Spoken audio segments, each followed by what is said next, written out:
Guns tonight, the city of Tucson is one step closer to tightening its grip on the state's gun regulations, but that step may be symbolic at best. Here is Not on Your Side's Maggie Vespa.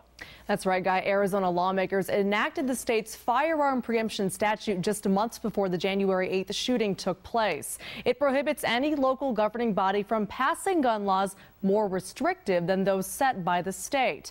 One city councilman says Tucsonans are fed up with being fenced in, and he says it's time for Phoenix to open the gate.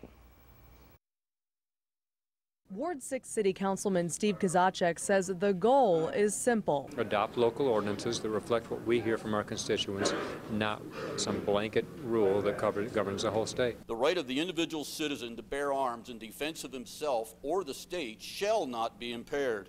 Gun rights activists say that goal to ban guns in public buildings and parks puts their safety and their freedom in peril. You could be on a sidewalk, you would be completely legal.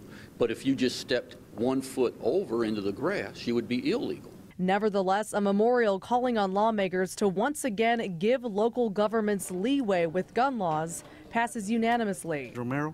Aye. Mr. Cunningham? Aye. Ms. Zulik? Aye.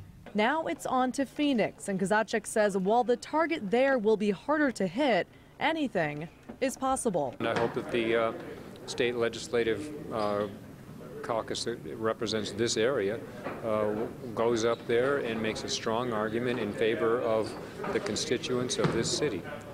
They represent the same people I do. And even though he calls it a coincidence, Kozachek hopes the timing of tonight's vote is lost on no one. It can't fall off the radar screen like so often happens when you have a Columbine, an Aurora, a Tucson, or a Connecticut.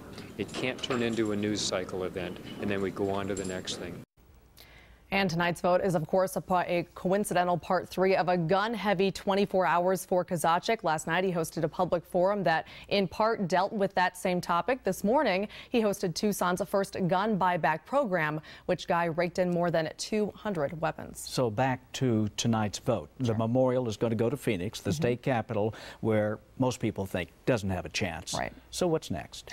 Well, now Kozachek is asking people to contact their state representatives and let them know what they think about this. On the other hand, though, his opponents doing the same thing, and both obviously probably counting on different results from that. Full court press. Sure. Thank you.